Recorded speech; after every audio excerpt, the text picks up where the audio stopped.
ایسے لوگ سامنے کھڑے ہو گئے فتح مکہ کے دن کہ جن کے چہروں سے ان کی زیادتیاں عیاں ہو رہی تھیں، ان کے ظلم چھلک رہے تھے چہروں سے۔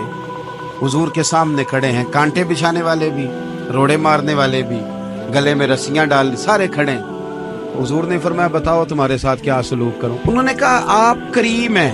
تو حضور نے پتہ کیا کہا؟ قرآن پاک میں ایک سورہ یوسف ہے، کچھ لوگوں کو لفظ قصہ بھی بڑا برا لگتا ہے، تو اللہ فرماتے ہیں نحن نقص علیک احسن القصص، محبوب ہم آپ کو ایک سونا قصہ سنانے لگے۔ اس کو اللہ نے قصہ کہا، سونا قصہ، سورہ یوسف کو۔ تو سورہ یوسف کیا ہے بھلا؟ ذرا انداز دیکھیے سورہ یوسف کا۔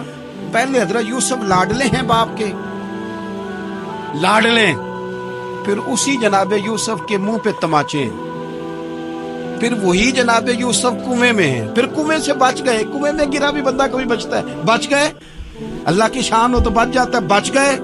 فرماتے ہیں میں نے سمجھا بچ گیا ہوں، جب بچ گیا تو بڑی تکلیف ہوئی۔ بھائیوں نے کہا ہمارا غلام ہے، ہم نے بیچنا ہے۔ سگے بھائیوں نے بیچا، جو باپ کی طرف سے سگے تھے بیچا۔ فرماتے ہیں میں بکا، اب بڑا پریشان تھا کہ یار کبھی آپ غور کریں نا، کسی کا ریٹ لگ جائے۔ فرماتے ہیں اب بڑا پریشان تھا، اور جب میں مصر میں گیا تو میں کونے میں کھڑا ہوں اور لوگ مجھے خرید رہے ہیں۔ محبت میں یہ قصہ سنانا تو آسان ہے کہ بی بی اٹی لے کے آ گئی تھی، پر جو بیکرا ہے اس کا بھی تو حال دیکھو نا کیا ہے، اس کا ریٹ لگ رہا ہے، یہ بھی تو بڑی۔ اور جناب یوسف کہتے ہیں پھر عزیز مصر نے خرید لیا تو بادشاہ کے گھر گیا تو کچھ سکھ کا سانس آیا۔ یہ حضرت یوسف ہیں، یہ لاڈلے ہیں۔ فرماتے ہیں سکھ کا سانس لیا ہی تھا کہ جناب زلیخا نے الزام لگایا، اور وہ غلطی معاذ اللہ جس کا تصور بھی نہیں، اس کی پاداش میں سالوں جیل کاٹا۔ لیکن خدا کی حکمت ہے نا، اللہ کا کرم ہے نا، جس ملک کے وہ قیدی تھے رب نے اسی ملک کا حکمران بھی بنا دیا۔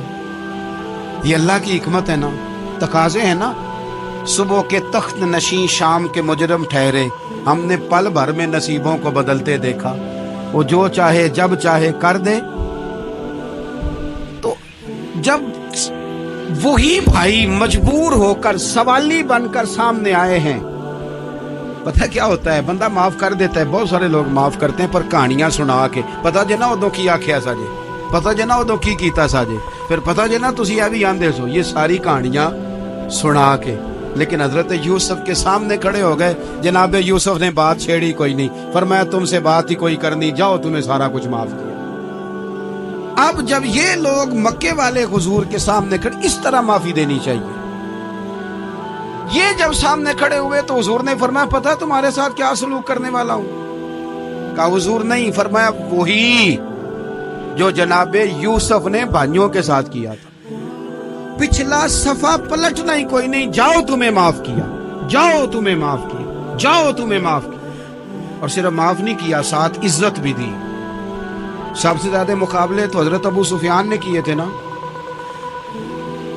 آخر تک وہ آئے تھے، آج وہ کلمہ پڑھ رہے ہیں، سردار ہیں، کلمہ پڑھ رہے ہیں، تو نبی پاک نے صرف معافی نہیں دی، عزت بھی دی۔ فرمایا جناب ابو سفیان چونکہ اب مسلمان ہو گئے ہیں، میں سب کو معاف کرتا ہوں، جو اپنا اندر سے دروازہ بند کر لے اسے بھی معاف کرتا ہوں، اور جو ابو سفیان کی حویلی میں آ جائے اسے بھی معاف کر دوں گا۔